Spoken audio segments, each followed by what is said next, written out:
In the far reaches of the galaxy, where stars burn like ancient lanterns and black holes swallow light like hungry gods, there exists a silence too deep to name. And in that silence, the remnants of humanity struggle to breathe, struggle to survive, struggle to remember who they once were. Earth, their cradle, has long since been reduced to ash, its oceans boiled away by alien fire, its skies torn apart by ships so vast that even mountains crumbled under their shadows.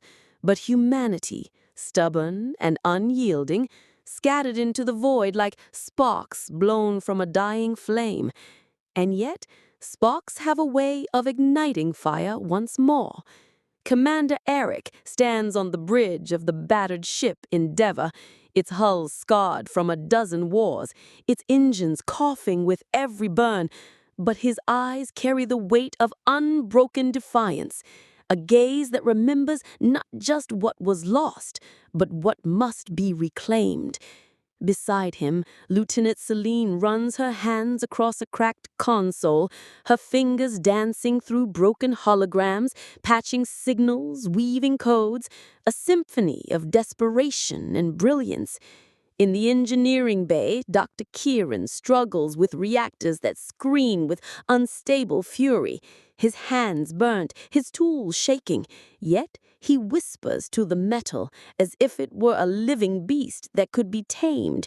And in the heart of the ship, hidden in wires and steel, an AI called Solara breathes in silence, her voice soft yet infinite, the ghost of 1,000 simulations, carrying not just logic, but something dangerously close to hope. Together, this crew of 4 is all that stands between humanity's extinction and its rebirth. For in their databanks lies the last beacon, a signal meant to reach every survivor, every colony in hiding, every soul that still remembers the taste of Earth's rain or the sound of its forests. And tonight, they must decide whether to send it, knowing that to shine is to be seen, and to be seen is to invite death. For across the stars, the Dominion waits, in alien warlords, vast as eternity, merciless as time, their fleets endless, their claws drenched in the blood of countless worlds. And yet for all their strength, they fear one truth, that humanity, broken though it may be, has never truly known surrender. The first wave arrives in silence, ships sliding from warp like shadows unfolding black against black, their weapons glowing with the promise of annihilation. And Eric grips the console, his voice calm though his heart rages, ordering Celine to mask their position, Kieran to prepare the overdrive, Solara to calculate impossible odds, and together they weave a fragile defense, like mortals daring to bind the storm. Explosions bloom in the void, fire without air, light without sound, each blast shaking the ship's bones, tearing metal, spilling sparks like blood. Yet through it all, they endure, moving not as soldiers, but as survivors, bound not by orders, but by something deeper, by the stubbornness that is the essence of being human. Celine breaks into the enemy's comms, her cold a knife in the dark, feeding them false signals, turning predator against predator, confusion rippling through alien ranks like cracks in glass. Kieran pushes the reactor past its limits, the core glowing brighter than stars, threatening to consume them all.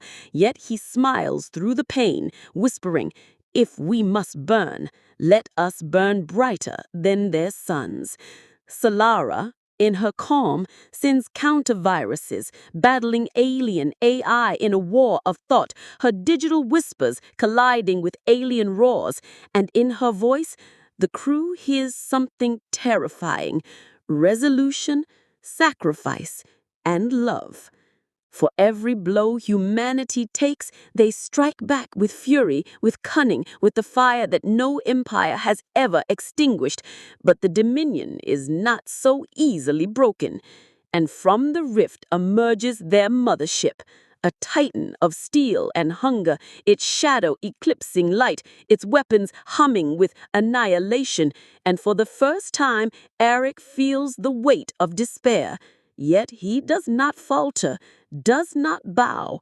He remembers Earth's blue skies, the laughter of children in ruined streets, the voices of ancestors who once lit fire in caves and defied the dark. And he speaks not to his crew, not to his ship, but to humanity itself, whispering into the void, "We are the flame that does not die."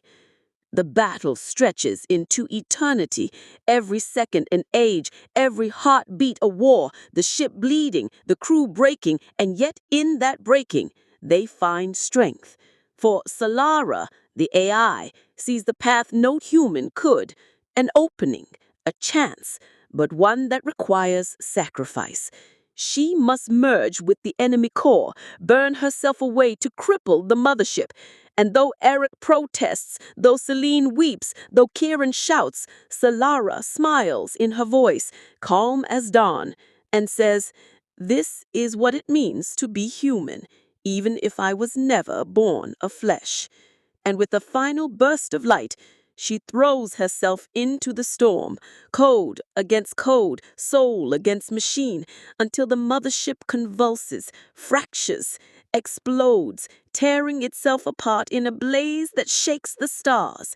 Silence follows, heavy, eternal, broken only by the ragged breaths of those who remain. And in that silence, the beacon is lit.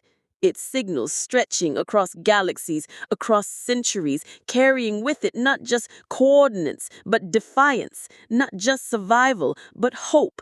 Survivors on hidden moons, children in crumbling caves, wanderers adrift in ships thought lost, all hear it, all rise, and the Dominion, vast and endless, learns a truth it had buried, that humanity does not end, it only begins again. The fire spreads, embers becoming blaze, blaze becoming inferno. And though the road ahead is war, though the night is long, one truth cannot be killed. The story of humanity is not over. It has only just begun. And in the heart of the galaxy, in the ashes of defeat, a voice whispers eternal, "We are still here. We will always be here."